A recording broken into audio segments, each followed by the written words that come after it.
2 minutos ya para las 9 de la mañana. Está con nosotros el presidente Javier Milei. Presidente Milei. Bueno, muchísimas gracias. ¿Qué tal, Antonio? Un gusto enorme estar aquí. Gracias por la deferencia de venir. Extrañaba estos lugares. Tengo muchos temas para hablar. Bueno, el primero de ellos es seguridad. Sé que está viajando ahora la ministra Bullrich y el ministro Petri a Rosario. A ver, varias cuestiones. Nosotros, desde el inicio de nuestra gestión, iniciamos el operativo Bandera. De hecho, en lo que tiene que ver en la provincia de Santa Fe, es el tercer lugar de la Argentina con mayor cantidad de fuerzas federales en la zona. Ha habido logros muy importantes porque se ha bajado la tasa de homicidios en cerca de un 58%. ¿Sí? De hecho, hubo 57 operativos exitosos contra la droga. Es decir, que estamos acorralando a la droga, al narcotráfico, estamos dando una lucha sin cuartel y obviamente nos encontramos ahora con la respuesta. Digo, esto también es bastante natural, pero nosotros no estamos dispuestos a ceder un milímetro, o sea, ellos o nosotros, y nosotros decidimos que somos nosotros. Al mismo tiempo, estamos enviando además 450 efectivos adicionales, digamos, porque están actuando todas las fuerzas, no digamos federales. Está actuando Gendarmería, está actuando la Prefectura Naval Argentina, la Policía de Seguridad Aeroportuaria, está actuando el sistema penitenciario, digamos, está actuando también la Policía Federal. Es decir, están todas las fuerzas y además se le está dando asistencia logística con el ejército. Y además se ha extendido a 8 zonas el área de actividad y de saturación. Así es que nosotros los estamos acorralando, no les vamos a dar tregua y vamos a terminar con este cáncer que es el narcotráfico y este tipo de violencia. Es decir, esto no se puede negociar. Lo que pasa es que hay que entender que, lamentablemente, van a tener que entender digamos, los santafesinos y muy en especial los rosarinos, que haberle dado tanto crédito a los socialistas no es gratis. Es decir, todo lo que tocan los destruyen. Es decir, si le das para cosas de la economía te van a llevar a la quiebra, digamos, si le das cosas de inseguridad vas a tener este tipo de problemas. Igual tenés un tema con la justicia enorme acá. No, pero no es solamente la justicia, digamos, porque también, digamos, en el Congreso, en la parte que tenía que ver con la ley base, votaron en contra. Es decir, entonces los socialistas, digamos, o sea, que están a favor de los delincuentes, a favor de los narcotraficantes, porque cuando llega el momento de la verdad, el momento de votar, siempre se ponen del lado de los delincuentes. Entonces, nosotros dijimos, acá cambia la doctrina de seguridad, acá el que las hace las paga. Digo, acá se terminó con el zafaronismo, donde se victimiza al victimario y a la víctima se la deja a la buena de Dios. No, acá, digamos, se protege a la víctima y se va contra el victimario. Es decir, se acabó el zafaronismo. Que además en Rosario ya no se puede vivir, Claro, lo que vimos esta semana fue una cosa inédita. Bueno, digamos, nada que sorprenda. Este chiquito de 24 años. Bueno, pero nada que sorprenda en donde vos hayas tenido mucho socialismo. Esa es la realidad. Entonces, digo, porque toda esa visión que tienen acerca de la justicia, de la estigmatización, o sea, son todos mecanismos por los cuales terminan justificando y avalando a los delincuentes. No va más eso acá. ¿Hay alguna intención de cambiar, por ejemplo, el área de seguridad interior, más allá de que hoy las Fuerzas Armadas están capacitadas para logística de acuerdo a lo que marca la ley? Bueno, digo, si es necesario, nosotros estamos dispuestos a hacer cambios para que, pero eso requiere ciertas cuestiones. Hay que tener en cuenta las restricciones que impone la Convención de Ginebra. Eso es un tema bastante delicado, es muy en el borde, porque no podés hacerlo si adherís a la Convención de Ginebra. Entonces, porque después te aparece un progre en el poder y termina persiguiendo a aquellos que te sacaron del problema. Entonces hay que tener mucho cuidado con eso. Presidente, estábamos hablando, bueno, el fin de semana fue un fin de semana activo en cuanto a intercambio de posteos en X o en Twitter con la expresidente Cristina Fernández por el tema, primero, del decreto donde se aumentó el 48%, ¿no? Si no me 48%. equivoco, a los cargos altos de la administración pública, eso quedó derogado. Y después se tocó el tema jubilación. A ver, Sí, si me permitís, por favor. Antonio, voy a narrar toda la historia. Nosotros en el mes de enero, nosotros dimos la orden de que no se iban a aumentar los sueldos de lo que vendría a ser el personal jerárquico, ¿sí? De los cargos políticos. Es decir, eso fue una orden que se dio en enero. De hecho, cuando se dio el primer aumento, el del 16%, a los cargos políticos no se le dio ese aumento. Ese es el primer dato. Lo que sucede después es que se llega a un acuerdo de paritarias, hay una nueva suba de salarios, ¿y qué es lo que pasa? Ahí se dispara un decreto que había enviado Cristina, que señalaba que estos puestos jerárquicos no pueden ganar menos que, digamos, las personas que están debajo de ellos en la estructura. Y eso disparó el aumento. O sea, con el segundo aumento quedaban por debajo y ahí dispara el aumento de la administración. Exactamente, y ahí es donde se disparan los aumentos. Frente a esa situación, nosotros tomamos dos medidas. El propio día sábado, yo mandé un decreto donde se retrotrae ese aumento.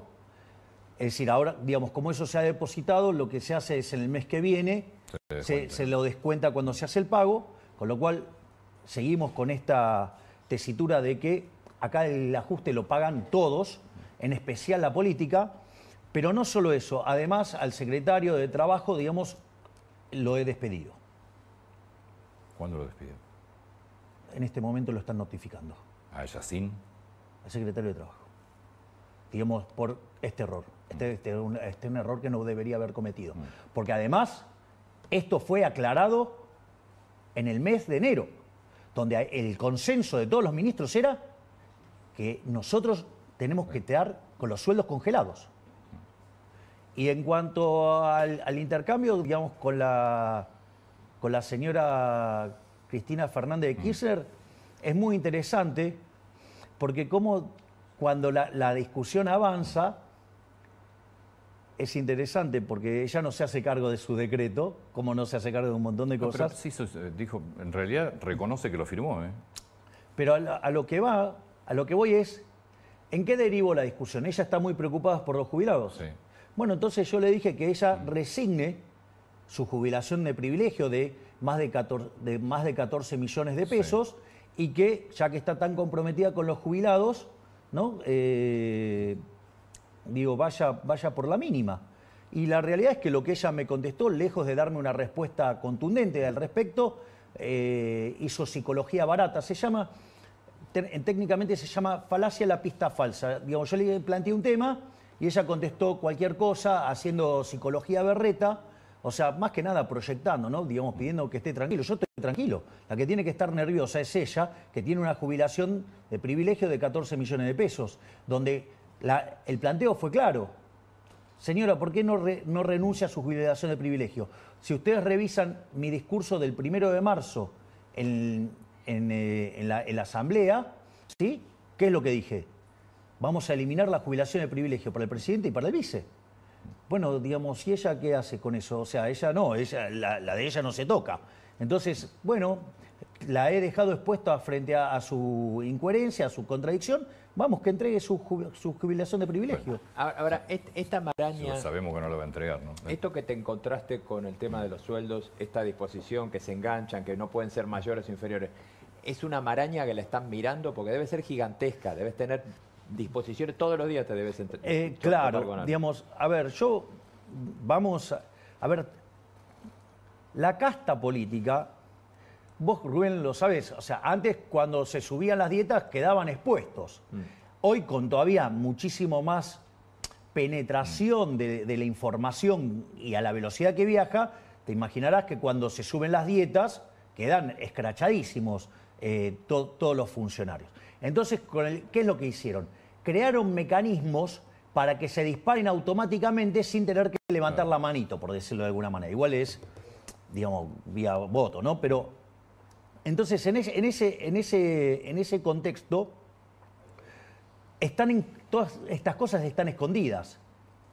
Y salvo que vos seas un experto de toda esta maraña, no te das cuenta. Y la realidad, nosotros somos outsiders. O sea, somos... No, pero además el presupuesto está armado y complicado justamente para... Exactamente. Claro, entonces, ¿qué es lo que pasa? El presupuesto te das cuenta cómo está armado. Una de las cosas que pasa es que vos, por ejemplo, ¿no? en las cámaras, tanto Martín como Victoria dijeron, bueno, es aumento para la gente de la planta. Le dieron el aumento. Después se encuentran que eso también implicaba... Entonces hubo que retrotraer eso. La realidad es cierto. Vos podés decir, bueno, no están tan entrenados como esta gente. Es cierto. Es decir, y cada vez que nosotros tocamos algo, sale pus de todo. Y bueno, entonces, digo, a veces te salpica, esa es la realidad. Pero lo importante es que nosotros... automáticamente esto fue retrotraído. Digamos, si ustedes se fijan, hay un decreto mío, digo, del sábado a la noche, donde esto se bajó. Entonces, eso es lo importante, ¿no? Que, digamos, porque nos vamos a encontrar con un montón de cosas de esto. Pero te iba a preguntar eso, ¿qué encontraste? ¿Es peor de lo que pensaban? Sí, es muchísimo peor. Es mucho peor. Ahí nosotros, por ejemplo, el lugar donde más encontramos todo el tiempo, que sale pus todo el tiempo, es en el área de capital humano. La ministra Petovelo tiene una brigada anticorrupción y cada semana va y se instala en un área. Y ahí va encontrando cosas. Pensá que nosotros hemos dado de baja 200.000 programas sociales entregados de manera irregular. O porque gente que viajaba en yate, o gente que viajaba en aviones al exterior, o gente, digamos, que trabajaba en el Estado. Hay un montón de situaciones irregulares donde vos decís cómo estas personas están cobrando un programa social. No solo encontramos esas irregularidades. Ahora, por ejemplo, cuando vos vas a buscar los comedores, sucede que los comedores no existen, muchísimos de ellos no existen. No solo eso, hay algunos comedores que vos vas y te dicen que atienden a 500 personas y vos estás ahí y nunca atienden más de 50. Ahora, perdón esto, pero, porque creo que vale recordar el número. Corregime si me estoy equivocando. No es que hay algunos que no existen, más de la mitad no existían. Exacto. ¿Ese es el Rubén. número? Sí, así es, Rubén. No, es tremendo. Es decir, no solo eso, o por ejemplo, no sé si recuerdan ese momento en el cual la ministra Petovelo enfrentó a estos gerentes de la pobreza. Sí, claro, cuando sacó la mesa. Y sacó la mesa, porque le dijeron, no le está dando de comer a la gente. Dijo, dale, vení, digamos, yo los anoto. Y no se anotó ninguno. Bueno, por ejemplo, ¿qué es lo que pidió? Pidió nada más que el nombre de la persona y el DNI para poder identificarlos. Sí. Bueno, no, cuando los quieren auditar, no quieren. Entonces, por ejemplo, hay algo que es muy interesante. No solo que mienten con el número de personas, sino que hay otras cosas todavía mucho más crueles. Porque digo, si mienten el número de personas, digo, pero la asistencia está. Ahora, hay un tema grave que es el hecho de, por ejemplo, cuando reclaman los bolsones de comida. Entonces, no entregan el número de personas que son, pero acá hay un tema más grave. Suponete lo siguiente, el caso de los fideos. Suponete que te cotizan en el bolso de comida fideos calidad AAA. Sí. Y después son calidad E. Bueno, recordemos que el primer caso de corrupción que le salta a Alberto Fernández fue precisamente con la compra de alimentos. Bueno, cuando vos tirás esos fideos al agua, se deshacen. Entonces, no solo que hay un problema en cuanto a lo que tiene que ver a la cantidad, sino que además hay un problema que tiene que ver con la calidad.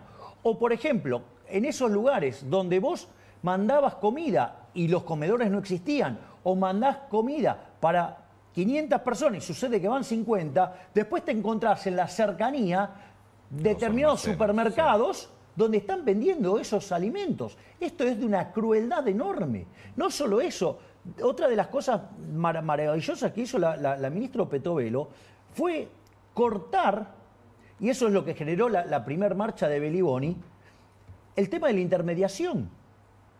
Es decir, nosotros teníamos claro que los primeros meses del programa iban a ser duros. Es decir, nosotros estamos viniendo a cambiar 100 años de decadencia y 20 años de desastre. Eso está claro que, digamos, reacomodar eso no es gratis. Igual, digamos, está, digamos, bastante manifestado en nuestra realidad, ¿no? porque el salario promedio durante la convertibilidad era de $1.800, ¿no? Y si eso lo ponemos a plata de hoy, da $3.000. Y si el salario promedio de hoy fuera, no sé, $600, sí. Bueno, quiere decir que los argentinos en esta década ganada, o no sé, o 2 décadas ganadas, o 2 décadas de populismo, perdimos 80% de nuestros ingresos. Es decir, no es que cuando uno mira, no sé, las tarifas, cuando las compara con el resto, no estoy diciendo con Europa, con Sudamérica, están regaladas. Ahora, el problema no es que entonces sean caras las tarifas acá. El problema es que nos han empobrecido tan brutalmente como consecuencia del populismo. Destrozaron el ahorro, destrozaron la inversión, destrozaron la capitalización, destrozaron la productividad de los argentinos, por ende los salarios son miserables. Entonces, lo que hay que tener en cuenta es que 20 años de populismo no es gratis, comerse el capital no es gratis, es decir, te destruye la productividad y destruye los salarios. Entonces, ahora, esto, digamos, es como, a ver, estoy hinchado, no estoy hinchado, estoy gordo. Tengo que bajar de peso. Y este es el problema. Es decir, y no quieren aceptar eso. Es decir, lo que hay que reconocer es que Argentina se empobreció como consecuencia de 100 años de aplicar malas políticas, pero los últimos 20 años... Sí. Ahora, ahí tenés dos temas. Un sector de la clase política que no lo quiere reconocer, que dice que se puede vivir subsidiando todo y mintiendo con los precios. Y otro sector que acompaña esta idea, pero te dice cuánto tiempo. ¿Cuándo llegamos del otro lado de la orilla? A ver, eso es muy interesante lo que estás planteando, Rubén. Ahí hay dos dimensiones del problema.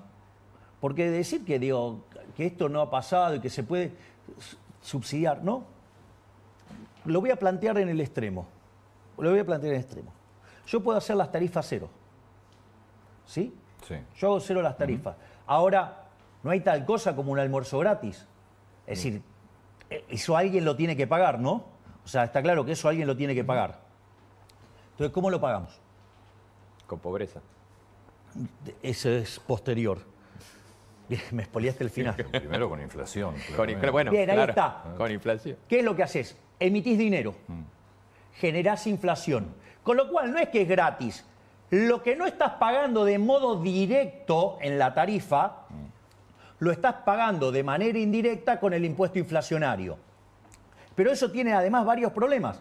Primero porque estás falseando la señal de precios en un sector, con lo cual lo que estás haciendo es destruir la inversión en ese sector. Además estás sobredimensionando la demanda, con lo cual estás generando un problema en el resto de la economía también.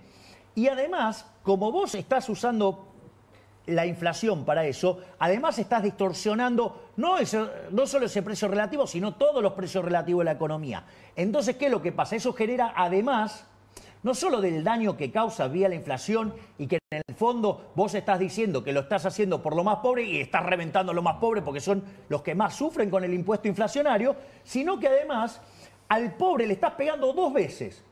Porque como vos estás mal asignando recursos, entonces, ¿cuál es el problema? El problema radica en que tu productividad baja y por ende los salarios bajan. Porque el dueño del capital, ¿sabes qué hace ante esto? Se va. Se va, claro. El único perdón el término, que se jode en esto es el trabajador. Es decir, que se perjudica porque el capital no está presente. Pero ¿cómo le explicas vos a la gente que lo que te dicen es sí, pero antes yo tenía inflación, pero me dan aumento todos los meses, entonces vivía? Pero porque como no llegó, pero digamos, perdiste el 80% de tus ingresos. Es decir, qué fabuloso cómo funciona. Porque, a ver, en toda esta lógica, con esta mala asignación de recursos y pérdida de la inversión, además tu PBI per cápita es más chico, con lo cual sos más pobre. En el neto sos más pobre.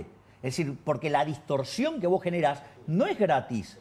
Entonces, eso es lo que hay que entender, que falsear los precios no es gratis. O sea, y vaya que nos está costando. Tenemos casi más del 50% de pobres, Antonio. Tenemos 10% de indigentes. ¿Qué parte no nos damos cuenta que este modelo así no va para ningún lado? Y que si seguimos repitiendo esta barbaridad, terminamos siendo la villa miseria más grande del mundo. Entonces, esa dinámica yo no la quiero. yo esa dinámica no la quiero. Yo vuelvo a lo de Rubén. Hay mucha gente que coincide, pero te pregunta, bueno, ¿pero y cuándo empezamos Bueno, esto es interesante, es muy importante. Esa es la pregunta 2 que hizo Rubén, que estaba por contestar. Muy bien. Si vos mirás lo que hoy está en una encuesta que hizo Federico Aurelio, esto es importante, porque si vos mirás, 7 de 10 argentinos entienden que estamos peor. Sí. 7 de 10 argentinos entienden que estamos peor. O sea, con lo cual está claro, hay una conciencia clara de que estamos peor. O sea, y yo jamás lo negué. Yo dije que el inicio iba a ser durísimo. Y de ahí es que nosotros diseñamos toda esta política social de duplicar la asignación universal por hijo, de duplicar la tarjeta alimentar, de duplicar la asistencia para las mujeres embarazadas, de cuadruplicar el dinero para que los chicos puedan comenzar las clases, para que tengan los útiles, ¿sí? Y eso alcanzó a 7.300.000 chicos. Si nosotros quitamos a los intermediarios del medio, tema no trivial, entonces eso nosotros le estamos dando la contención social. Ahora, es interesante porque las expectativas de que esto mejorara a futuro, cuando nosotros asumimos, solamente el 20% de la población creía que íbamos a mejorar en 6 meses. En enero ese número saltó a 30. En febrero, con febrero cerrado, saltó a 40. Hay algo muy interesante, después del discurso, o sea, no estamos hablando de pasó un mes, estamos hablando días después, ¿no? Porque estaba cerrado fin de febrero, digo, el discurso entra el 1 de marzo, se tomaron 2 días para mirar números, ese número saltó 5 puntos. Es decir, la gente la está empezando a ver. Es más, a mí hay algo que me parece sumamente importante. El 70% de los argentinos está convencido de que en nuestro gobierno vamos a derrotar la inflación. Hay, de esos 70 puntos, 50 creen que lo vamos a hacer en un año, 20 que vamos a tardar más. Yo voy a hacer un punto adicional. Además, la inflación se está derrumbando. Yo les voy a pasar algunos datos. Diciembre cerró con 25%. Sí. La realidad es que cuando estábamos parados en la tercera semana estábamos en 30%. Por eso a mí en un momento me preguntaron si daba 30, dije, ¿dónde firmo? Porque significaba que la cuarta semana no subía y terminó siendo 25, hubo corrección de precio. Pero no solo eso, si miramos mayorista dio 54. 54 mensual anualizado es 17.000. Digo, para que tengamos claro de qué estamos hablando. Eso es hiper. Obvio. Tranquilo, hiper tranquilo. Bueno, hoy ¿sabes cómo se define en el mundo hiperinflación? 100% en 2 años.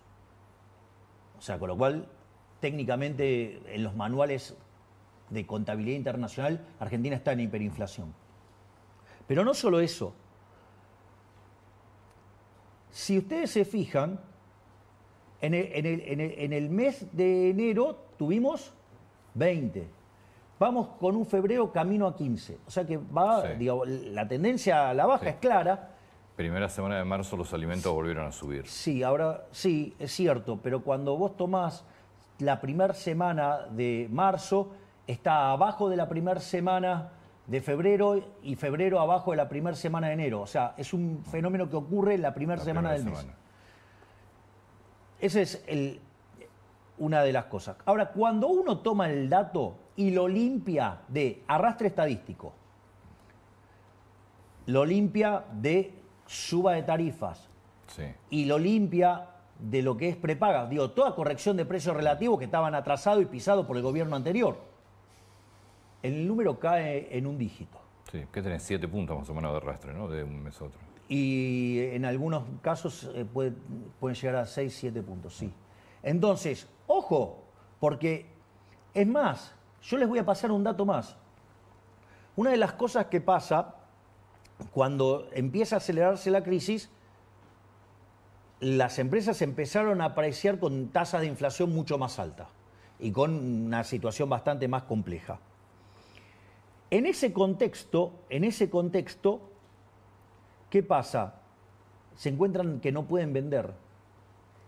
Y en lugar de bajar los precios, empiezan con lo que se llama técnicamente fijación no lineal de precios, que es 2x1, 3x2, todas ese tipo de promociones, que en realidad implica que los precios están bajando, pero que no son manifestados en el índice. Si uno corrigiera por eso, ya estamos en un dígito. A pesar del arrastre estadístico, a pesar de la suba de tarifa, a pesar de la recomposición de las prepagas. No solo eso, sino que además, cuando uno toma el índice que sigue el hijo de Cavallo, ya está en un dígito. Y el índice de Cavallo no corrige por estos componentes de fijación no lineal de precios. Es decir, nosotros, digamos, estamos dando una fuerte batalla contra la inflación. Y tarde o temprano va a ocurrir. Desde que nosotros asumimos, la cantidad de dinero no varió. La base monetaria no varió. Y eso que tenemos factores de expansión, ¿no? Porque en el medio compramos 9.500 millones de dólares. Hay que encontrar una racha de compra tan profunda. No solo eso, sino que cada día nosotros vamos abriendo más restricciones. Después tenemos factores de emisión endógeno, ¿no? Digamos, los puts que se ejecutan adentro del Banco Central, o lo que, digamos, dejado del gobierno anterior, o la remuneración de los pases. Todo eso hace que la cantidad de dinero suba. Pero contraemos tanto por el fisco y por el BOPREAL que la cantidad de dinero no se mueve. Nosotros tenemos la misma base monetaria de inicio, pero frente a ese pasivo que es la base monetaria, nosotros tenemos ahora 9.500 millones de dólares más de reservas. No es un tema menor. Bueno, parte de lo que vos estás explicando tiene que ver incluso con un efecto que es la licuación de todos los de salarios, fundamentalmente de jubilaciones. ¿Cuándo? A ver, Dale. primer punto, entonces, si hay algo que podemos ofrecerle a la gente de manera directa, y que es nuestra responsabilidad, es dejar de estafarlos con el señoriaje. ¿Saben? Después me pasaron el número finito de lo que fue la emisión de dinero, ya sea directa para financiar el fisco, sí, o ya sea para pagar los intereses o las colocaciones de mercado. ¿Saben cuánto emitió el gobierno anterior en el último año? 13% del PBI. Es una barbaridad. Y hoy la base monetaria es 2,6% del PBI. ¿Está claro el desastre inflacionario que nos dejaron plantados? Eso en un año. En un año. En los años anteriores, en los 3 años, habían emitido 15. Es decir, metieron casi 30 puntos de emisión en términos de PBI. Digamos, el gobierno anterior, digamos, o sea, era obvio que esto iba a explotar. Entonces, nosotros estamos haciendo todo para evitar la hiper. Si nosotros nos vamos a una hiper, la pobreza no es 50, 60, es 95. ¿Sí? Y la caída de la actividad es 20. Para que la gente lo entienda, ¿sí? Ese veneno en la sangre, que es toda esa cantidad de exceso que hay de pesos, ¿durante cuánto tiempo te va a seguir impactando en pesos? Y nosotros... Precios, perdón. Vos fíjate, una de las cosas, yo esto lo estaba... porque en una de las charlas que yo tengo con el profesor de Pablo, De Pablo analizó toda la política económica argentina desde mediados del siglo XX para acá, toda. Y además tuvo interacción con todos los ministros de Economía y con todos los presidentes del Banco Central. Con lo cual es una fuente de conocimiento importante. Entonces, una de las cosas que es muy notable, que él me señala, es la velocidad a la que está ocurriendo todo. Esto es un tema no menor. Pero no solo eso, entonces, ¿qué hice? Fui a chequear los números de la convertibilidad. El ritmo al que está desacelerándose la inflación hoy... Al doble debe ser. Es mucho más rápido que lo que ocurrió con la convertibilidad. Sí. Y ahí yo logré hacer una explicación técnica. Perdón que no es el lugar, pero digo, lo hago y el que la entiende. Pero el que entiende sabe lo que estoy diciendo. Cuando uno fija el tipo de cambio, el dinero queda determinado de manera endógena. Entonces, si ustedes se fijan, por ejemplo, nosotros estamos comprando dólares. Nosotros podríamos estar expandiendo la cantidad de dinero. No tendría por qué estar esterilizando... Podría estar emitiendo para comprarlos. Para comprar dólares, porque esa está respaldado por la demanda de dinero. Claro. Nosotros igual estamos sacando pesos a lo loco, pero después yo puedo explicar eso, por qué decidí hacer eso. Pero al margen de eso, nosotros la cantidad de dinero está clavada. Por lo tanto, el proceso de desinflación es mucho más fuerte. Y el primer indicador de esto es que se cayó el dólar como un piano. Es decir, nosotros sabemos que marzo va a ser un mes muy complicado. Porque marzo tiene un problema de estacionalidad muy denso. Sí. Pero yo no descarto que abril pueda haber un derrumbe de la inflación como el derrumbe que vimos en febrero del dólar. Digo, Rubén, vos mirá la economía, decime cuántas veces viste caer 25% el dólar en un mes en Argentina. No, el movimiento. Además, de hecho, a algunos les provoca miedo la velocidad con la que bajó el dólar. Exacto. Recordemos que en la convertibilidad vos esterilizaste con un plan Bonex. O sea, bueno, pero fíjate esto, nosotros no estamos haciendo esto. Hace, sí. Nosotros, todas las operaciones son a mercado. Todo es a mercado. Acá, digamos, se ha respetado el derecho de propiedad de una manera tremenda. Y cuando dicen del ajuste, a ver, si el gasto público en términos reales está cayendo 36%, eso es menor presión fiscal. Es decir, si yo bajé el nivel de emisión monetaria, eso es, dejé de estafarle a la gente. Yo, digamos, o sea, le hago una pregunta. ¿Cuánto creen que es el ajuste fiscal que estamos haciendo en este momento?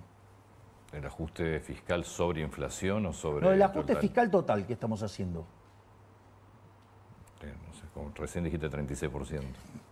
Sí, pero... A ver, nosotros cuando llegamos al gobierno, el déficit fiscal consolidado era 15 puntos del PBI. Sí. Teníamos 5 en el Tesoro y 10 en el Banco Central. Nosotros pensábamos ir a déficit cero a fin de año. Sí. El déficit cero es muy importante ¿en qué términos? Es muy importante en términos de que como yo no tengo déficit fiscal financiero, el que cuenta, no el primario, el verdadero, la deuda no me sube. O sea, yo tengo que rolear la deuda nada más. Sí.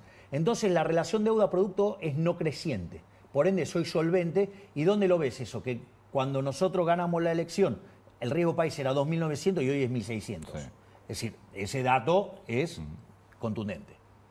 Es decir, no solo eso, sino que, fíjate esto, nosotros después empezamos a ver los números y veíamos que podíamos llegar al equilibrio primario en enero y al equilibrio financiero en marzo. Y lo logramos en enero. En enero. Es decir, porque, a ver, yo lo voy a poner en estos términos. Argentina de los últimos 123 años tuvo déficit durante 113. Es decir, entonces nosotros estamos haciendo algo que claramente en la historia argentina no se dio. Sí. Te pido, please, que cierro esta cosa para ver el tamaño de la tarea de la que estamos haciendo. Y cuando yo dije que iba a hacer esto, me dijeron que era imposible. Ahora como lo hice yo, digamos, o sea, ahora es fácil y en realidad, no, bueno, que la licuadora. Y sí, un ajuste tan fuerte tiene motosierra y tiene licuadora. O sea, ¿por qué? Porque echamos 50.000 empleados públicos, eso es motosierra. Dimos de baja 10.000 contratos, eso es motosierra. Dimos de baja autos, dimos de baja teléfono, eso es motosierra. Dimos de baja la obra pública, dimos de baja la transferencia discrecional. Todo eso es motosierra. Digo, obviamente que hay licuadora. Ahora, hay licuadora, vos me podés decir las jubilaciones. Bueno, pero el gobierno anterior se fue con jubilaciones de $80. Hoy las jubilaciones con el bono, la mínima con el bono es $200. Es decir, subió 150%. Con esto, si vos en enero estuviste en cero, quiere decir que hiciste una reducción del 15%. Hice una reducción en el Tesoro de 5 puntos del PBI. Entonces, ¿qué hice del lado del Banco Central? Ya lo bajé 5 puntos. Es decir, el ajuste fiscal que hemos metido es equivalente a 10 puntos del PBI. Bueno, o sea, no existe registro histórico ni en Argentina ni en el mundo de haber hecho eso. Pero era la única forma que tenía de evitar una hiper. Pero ahora, es decir, si nos íbamos a una hiper, Venezuela quedaba chiquitito así. Bueno, pero ahora tenés que sentarte con gobernadores, porque parte del ajuste tiene que ver con la eliminación de las partidas discrecionales y de fondos fiduciarios. Tenés que sentarte con los gobernadores que te están pidiendo más dinero, que no aceptarían, o al menos es lo que dicen, volver a colocar la cuarta categoría de ganancias. ¿Cómo vas a negociar con los gobernadores? A ver, cualquier discusión que haya del tema que quieras que involucre la política fiscal, no se negocia. no se negocia el déficit cero. No se negocia de ninguna manera el déficit cero. Es decir, digamos, yo estoy abrazado como al mástil, como Ulises. Y digamos, y tengo a mi equipo tirándole tiros a las sirenas. ¿Y qué tenés para negociar entonces? Ponemos todos los números sobre la mesa. Yo estoy dispuesto a discutir con los números sobre la mesa. O sea, y Yo que no las tengo- provincias pongan los números sobre la mesa todos. Pero ahora, ellos tienen que hacer un ajuste de un punto del PBI, yo estoy haciendo 15. No es un chiste. Y de esta primera rueda del viernes pasado, ¿qué te llevas? ¿Qué te informó Pose Digamos, yo estuve reunido con Guillermo Francos el sábado. Estaba muy optimista, digo, hay voluntad de cooperar y nada, y se dieron cuenta del error que yo señalé. ¿Se acuerdan, digamos, cuando fue la discusión? Digo que los miopes del Círculo Rojo, cuando levantamos el capítulo 4, dijeron, uy, derrota de Milei. Y salió Luis Caputo y dijo, bueno, ahora entonces van a tener que hacer un ajuste más grande. Sí. Y al final, ¿qué pasó?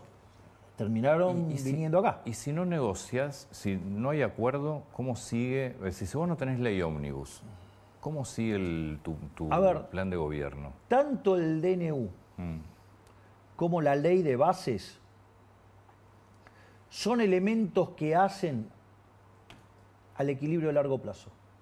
Son elementos que hacen a la trayectoria de crecimiento de largo plazo. En lugar de... Nosotros estamos proponiendo una serie de mejoras. A ver, si Argentina aplicara a full el DNU y la ley de bases, Argentina mejoraría 90 puestos en el índice de libertad económica, Argentina se podría parecer a Alemania y podríamos alcanzar a Alemania en 20 años. Eso tiene consecuencias enormes en términos de bienestar, Seguro en términos que de sí. caída de pobreza, indigencia. Bueno, la política no quiere resignar sus privilegios y está dispuesto a hundir en la miseria a los argentinos con tal de no tocar los privilegios de casta. Entonces, pero eso hace al sendero a largo plazo.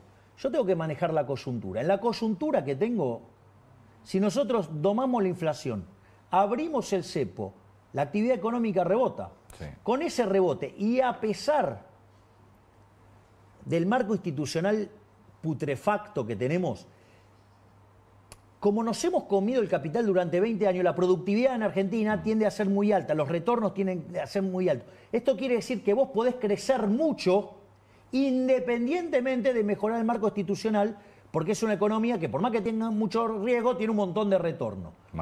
Igual manteniendo tu déficit cero, tu equilibrio eso no fiscal. se negocia. Sí. Eso no se negocia. Digamos, O sea, va a ser un problema de los gobernadores que van a tener que ajustar sus cuentas si no hay acuerdo. Exactamente. Entonces, ¿qué es lo que quiere decir esto?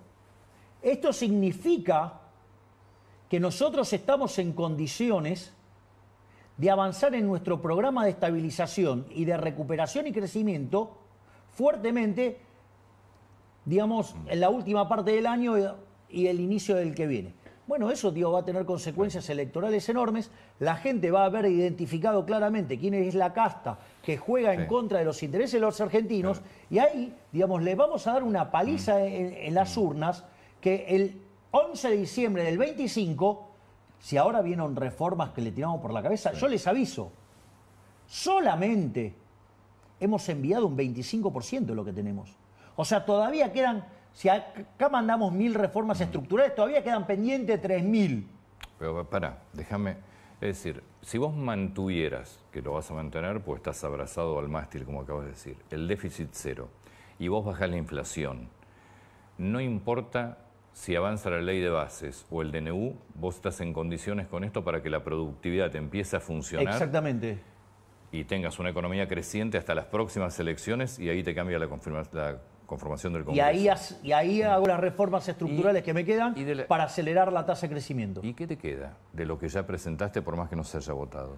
Es solamente un tercio, un cuarto de lo que presentamos. Hay, digamos, por ejemplo, nosotros en materia de regulaciones, nosotros encontramos 380.000 regulaciones. 380.000. Así como lo digo, que son todos kiosquitos. No tengo dudas. Bueno, entonces, No, a ver, mi modelo para parecerme no es Alemania. Mi modelo es parecerme a Irlanda. Mi modelo es parecerme a Suiza. Es decir, yo quiero estar en el máximo lugar de libertad económica del mundo. O sea, y eso implica multiplicar el ingreso per cápita en Argentina por 10, 12 veces, 15 veces. Ese es el mundo que yo quiero. Ese es el legado que le quiero dejar a los argentinos. Vos al mismo tiempo tenés la economía que está diciendo quiero arrancar, liberame que quiero arrancar. Y ahí tenés el cepo. Mira, ahí cómo estamos. A ver, yo esto yo lo he trabajado con distintos profesionales. Si yo, esta es una pregunta muy inteligente. Si yo miro la base monetaria a lo largo del siglo XXI, te da en promedio cerca de 10% del PBI. Hoy ese número es 2,6. Es decir, que si vos mirás eso, estoy muy desmonetizado. Además, si yo miro el crédito al sector privado no financiero, en cualquier país de la región está arriba del 70%, 80%. Ni que hablar Chile, 150, números verdaderamente. Nosotros tenemos 4%. Desastre. Y nosotros tenemos cerca de depósitos en términos de son 12 o 14% del PBI. Es decir, que si yo lo miro desde ese lado, estoy muy desmonetizado. Es decir, con lo cual hay economistas que consideran que yo hoy puedo abrir. Es cierto. Ahora, ojo, porque abrir implica que yo tengo que dejar de emitir. Y si yo dejo de emitir, tengo que hacer la tasa de los pases cero. Entonces, ese switch de portafolio a mí me puede generar una corrida. Entonces, yo prefiero ir sobre seguro, como dice el fondo, y apuntarle a mitad de año. Obviamente que si viene alguien y me pone 15.000 millones de dólares, sí, abro mañana y la economía despega. Pero si no los ponen, a ver, podrían ponerlos, sí, porque mirá, arrancamos con los bonos en 18 dólares, ahora están en 48 dólares. ¿Y si te lo pone el fondo? Hay distintas alternativas para que lo pongan. O sea, una podría ser el Fondo Monetario Internacional. ¿Cuándo son las elecciones en Estados Unidos?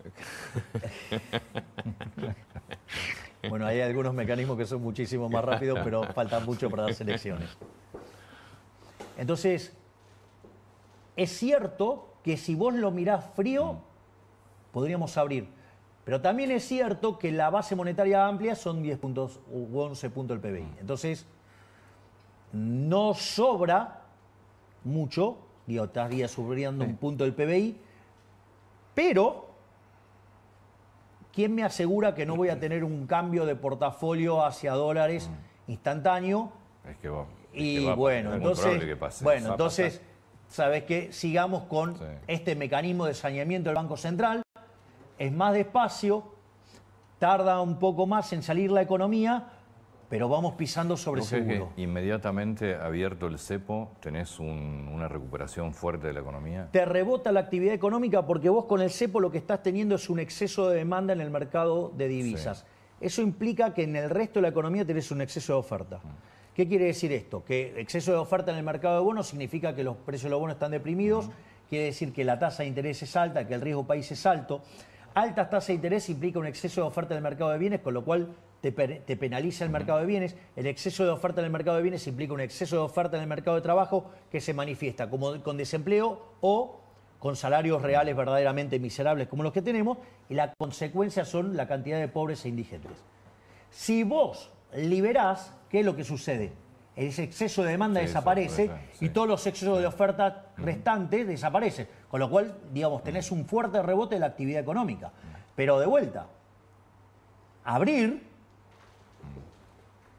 hoy tenés un riesgo. Yo digo, sí, yo hoy puedo abrir.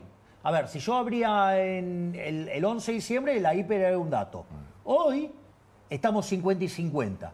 Bueno, es una apuesta todavía muy riesgosa, porque el downside es tan grande que, digamos, salí corriendo. Entonces, yo lo que digo es, hasta que no venga alguien y me ponga los 15.000 millones de dólares, si no me los compro en el mercado y después te abro con los dólares que me compré en el mercado y venime a buscar ahí. Pero, entonces, abril, mayo, junio tienen un valor enorme en términos de la cantidad de dólares que vamos a juntar. Porque no solo los dólares de vengado, los dólares caja son mucho más. Entonces, digo, ahí venime a buscar. Pero, digo, esa es la solución solo. Digamos, si alguien me pone la plata, salimos 3 meses antes. Pregunta concreta, tema jubilación. Sí. ¿Cuál es la fórmula que está pensando el gobierno de Javier Milei? Cualquier solución de cualquier tema que vos quieras enfrentar, tiene que respetar el déficit cero. Es decir, cualquier propuesta que hagas, cualquier alternativa que vos mires, tiene que respetar el déficit cero. ¿Me comprendés? Porque si vos tenés déficit, si vos generás una fórmula que genera déficit fiscal, tenés varios problemas. Una que haces, te endeudás.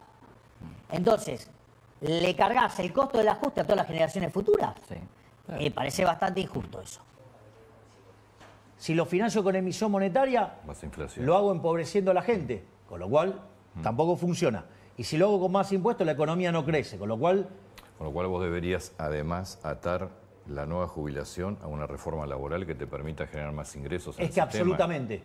La reforma previsional no puede estar escindida de la reforma laboral. ¿Por qué? Porque vos hoy tenés 6 millones de personas en el mercado formal, ¿sí? Privado, y tenés 8 millones afuera. Si algo no funciona. Digo, después están los empleados públicos, después está, digamos, lo que monotributista, todas esas otras categorías. Pero yo miro el empleo formal del sector privado, está desde el 2011 clavado en 6 millones de personas, 6 millones de puestos de trabajo. Y hay 8 millones afuera. Acá hay algo que está mal. Entonces, si a los delirios populistas, digamos, de la reina polenta, ¿sí? De duplicar los jubilados metiendo gente sin aporte, le ponemos las regulaciones laborales y entonces, digamos, tenemos una relación que directamente... La relación beneficiario-aportante, digo, es un número, o si vos querés, aportante-beneficiario. Todo lo que se está hablando de nueva fórmula jubilatoria, de ese ajuste por inflación, digo, si no va atada a una reforma laboral, no hay reforma jubilatoria. Exactamente. Lo que vos podés hacer, en el fondo, en la transición, es hacer un parche para que ya está con los bonos de parche. Por eso. Pero bueno, digamos, o sea, los bonos lo que te está diciendo que es que la fórmula es tan mala que tenés que generar bonos para compensar. Entonces, vos necesitas una fórmula, si vos querés pensarlo en etapa, digo, primero tendrías que asegurarte que la fórmula no violente el déficit cero. Una vez que, de modo tal que cuando vos le das un recurso, el recurso es genuino. Entonces, ahí lo que podemos hacer es, bueno, acá hay déficit cero. Una vez que tenemos déficit cero, si se generan recursos, bueno, ¿a quién van los recursos? ¿A las provincias, a los jubilados, a los niños? ¿A dónde vas? Digo, porque ahí es la otra discusión. Y cuando hay crecimiento, baja de impuestos. Entonces, en ese contexto, vos tenés que respetar eso. Y después avanzar en una reforma integral que incluya el mercado laboral.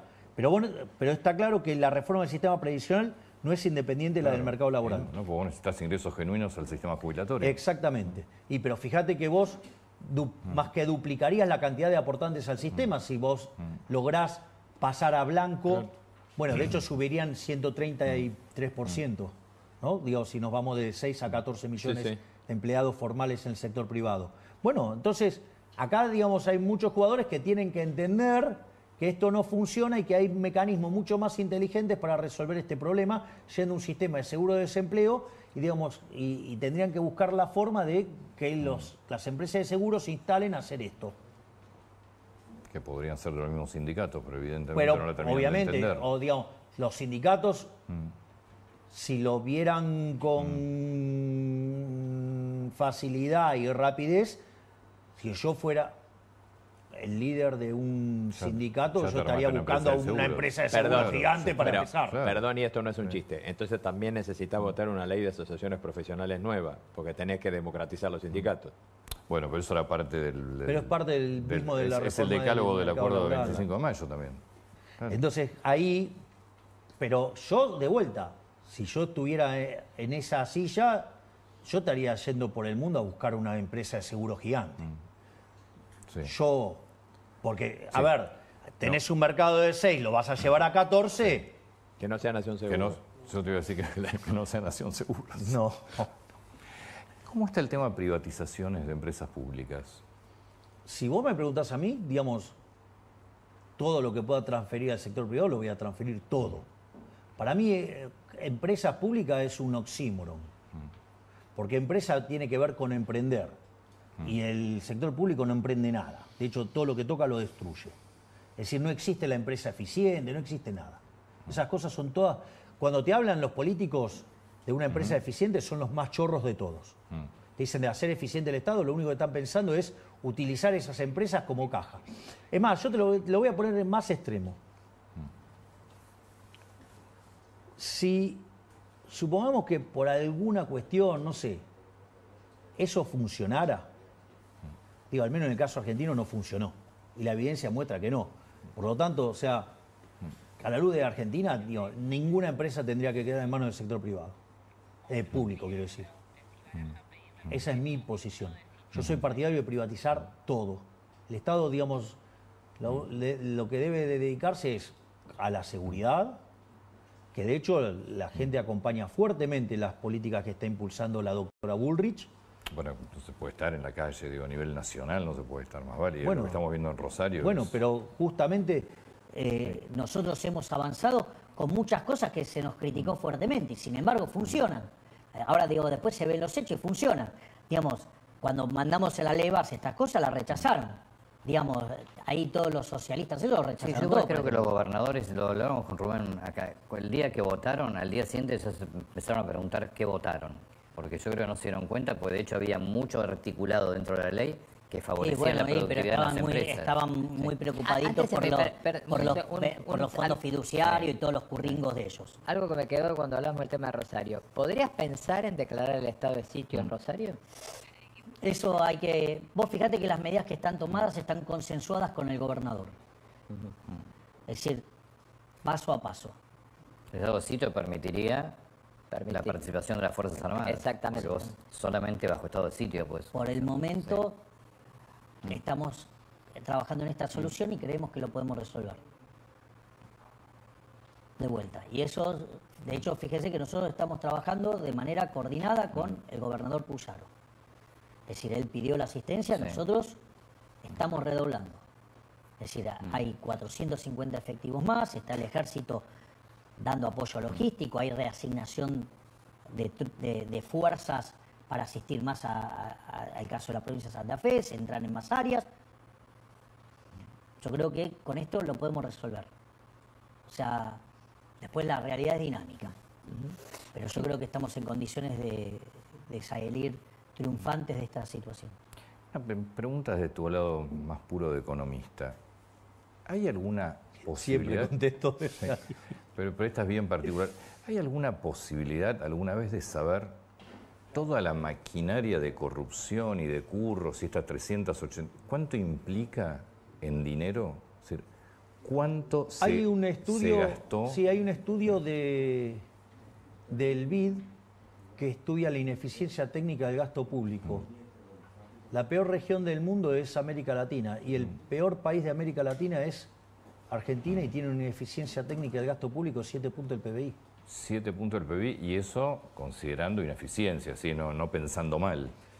De la ineficiencia y la corrupción se ven de la misma manera, en términos de... Sí, está bien. Es decir, suponete que vos te hubieras que ganar 10 y viene tu empleado y te roba 3, o en el medio se rompieron 3 por algún motivo, o sea, la corrupción y la ineficiencia ahí en términos cuantitativos se ve igual. Después tenés que entrar a por qué, pero digo, sí hay, para mí son 7, por lo menos 5 puntos del PBI ahí seguro. Qué bárbaro. Es un escándalo. ¿Y vos crees que va a terminar? Por año. Sí. Por año. 5 puntos de PBI por año. Exacto. O sea, cada 20 años la corrupción te come un PBI. Un PBI entero. Vos pusiste arriba de la mesa el tema de los fiduciarios, que la verdad que era algo que yo creo que para el 90% de los argentinos no sabía ni que existía esa estructura paralela. ¿Termina alguien en cana por eso? ¿Va alguien preso? Me encantaría. me encantaría. Pero ¿lo ves lo suficientemente profundo la investigación como para que vaya alguien Nosotros preso? estamos dispuestos a ir al hueso hasta que, digamos, terminen presos los ladrones, sí, claro. Me quedé asombrado del número de corrupción. Sí. Bueno, digamos, si vos querés tener una medida de corrupción enorme, la financiación del déficit fiscal con emisión monetaria, eso es corrupción también. Eso es un delito, eso es equivalente a una falsificación, que lo pagan los que tenían los saldos reales de inicio. Vos fijate que esto es tan brutal, pero no está... El kirchnerismo, a ver, digamos, nos robó 7 puntos del PBI por año con ese mecanismo, ¿no? Porque dijimos que terminó siendo 28. En el último año, para tratar de ganar la elección, metieron 13. 13 puntos del PBI. O sea, te asustaste con ese 7, el doble metió. Ahora, fíjate esto. Ese mecanismo, son tan perversos los políticos que eso no está tipificado en el Código Penal. Y nosotros una de las cosas que vamos a mandar es una ley para que si vos emitís dinero, va preso el presidente del Banco Central, todo el directorio del Banco Central, el presidente de la Nación, el ministro de Economía y los diputados y senadores que aprueben eso. Además, con la característica como si fuera un delito de lesa humanidad, que sea imprescriptible, porque ¿qué es lo que pasa? Va a venir otro, va a tirar esto por la borda, como hicieron con la convertibilidad, y van a empezar a buscar. Pero tarde o temprano va a venir un ortodoxo y los va a ir a buscar. Entonces, y van a ir presos. Digo, no es un chiste robarse 5 puntos del PBI todos los años, 7 puntos del PBI, digamos, promedio, o 13 puntos, que es lo que hizo el kirchnerismo el último año. Qué bárbaro, es que nos han limpiado como sociedad, ¿eh? No, pero digo, o sea, a ver, el descalabro del último año fueron 13 puntos del PBI. Entre financiamiento del fisco, entre lo que fue la emisión de los pasivos remunerados y las operaciones de mercado abierto, 13 puntos del PBI. Es decir, con una base de 2,6. Digo, si eso no es una hiper... Presidente, muchísimas gracias. No, Gracias, por favor, Javier. gracias a vos, Antonio, No, por gracias, favor, Rubén. Gracias por la deferencia de haber venido. No, por favor, es un placer. Aparte extrañaba. Muchas gracias. No, por favor. Nos vamos a Rosario, está allí Jean Libares.